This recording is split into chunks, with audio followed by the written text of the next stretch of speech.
Hi everyone, we're back. Again, we're doing beginner band essential elements exercises, and this video is on number 64 in your book called The Nobles. This exercise is exciting because you get to start on that new note that we learned in the last video, the low G, or the G below the staff as we call it, okay? And we also are going back to one of the new skills that we recently learned, the tie. So if you will, take your finger and put it on the first measure of the nobles.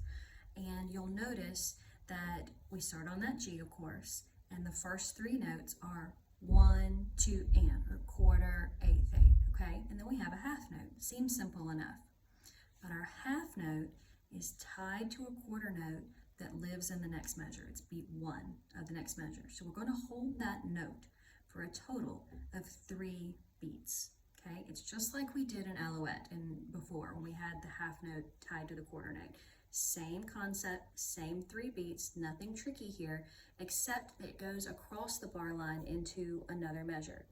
This sometimes trips people up a little bit for some reason because it crosses the bar line, but nothing changes, okay? One tip that you can do when you're playing this is to keep that foot padding and whisper the counts in your head that are tied. So you would go here, if this was the beginning, you would go 1, 2, and 3, 4, 1, 2, 3, 4. So as you're holding the note, whisper the counts that are held through in your head to make sure that you're not holding on too long, you're not getting lost, you're not leaving the note too early, that you're giving it its full 3 beats, okay? So let's try, you and me, to count and clap just the first 2 measures, not the whole piece, just the first 2 measures, okay? I'll do it first, and then I want you to join me, okay? Here we go. 1, 2, and 3, 2, 3, 4, okay? Now your turn, you do it with me. Just the first 2 measures, we're gonna count and clap to get used to that tied note going across the bar line, okay? Here we go. Ready, go. 1, 2, and 3, 2, 3, 4, okay? Now that we kind of have that under our belts, let's count and clap the rest of the piece, okay? I'll do it one time, and you follow along in your music, and then you do it with me, okay? Here we go, counting and clapping, number 64. Ready, go. 1, 2, and 3, 2, 3, 4. 1, 3, 4. 1, rest. 1, 3, 4.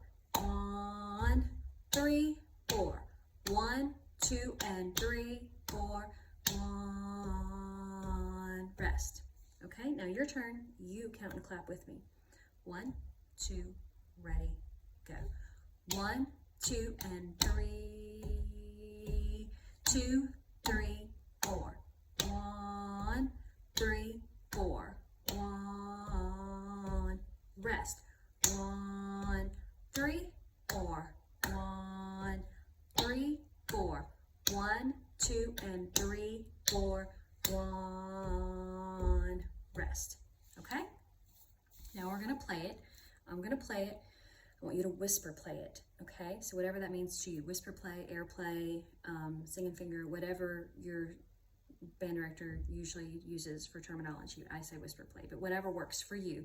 Don't make sound, but I want you to articulate and move your fingers while I play. And then I want you to join me, okay? All right, number 64, the nobles. Now, if you look in your book, it says, always use a full airstream, keep fingers close to the keys, and curve naturally. Now, clarinets, we're using this new note, this new G, several times in this piece, and we're jumping to it. That means we're going from notes here in the upper joint down to the G. Now, in the last video, we talked about how we have to move those fingers as a unit, okay? We don't want them to come down like a waterfall, okay? Or a domino effect. We want them all to move together so we don't get any air escaping the tone holes. And a way that we can do that more accurately is to have our fingers hover above the keys. When I'm not playing this G down here, my fingers don't live up here, okay? They hover right here on top of the tone holes, just barely above them, so that when it's time to press them, I don't have very far to go.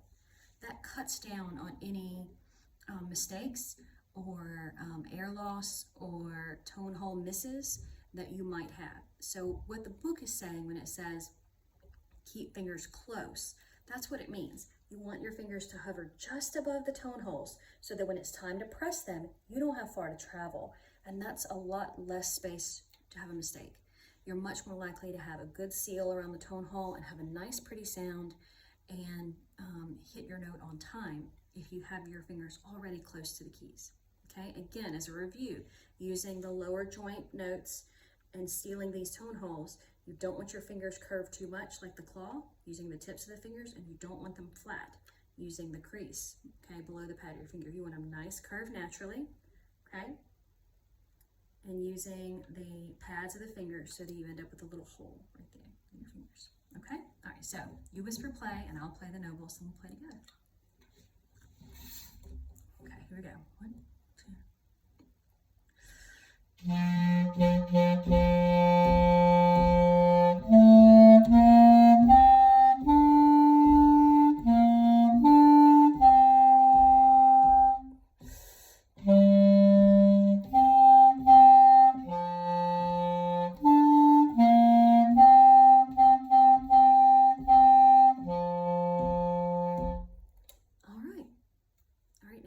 Together. You play with me. Put your horn to your face. Set your embouchure just as a reminder. Lip flat across the teeth. Teeth gently on the top of the mouthpiece. Close your lips like a garage door. Keep the corners back. Breathing through set lips. Okay? We don't want to close the lips like we're tying a balloon. Always close the lips flat. All right, here we go. Number 64. We're going to play together. 1, 2, ready.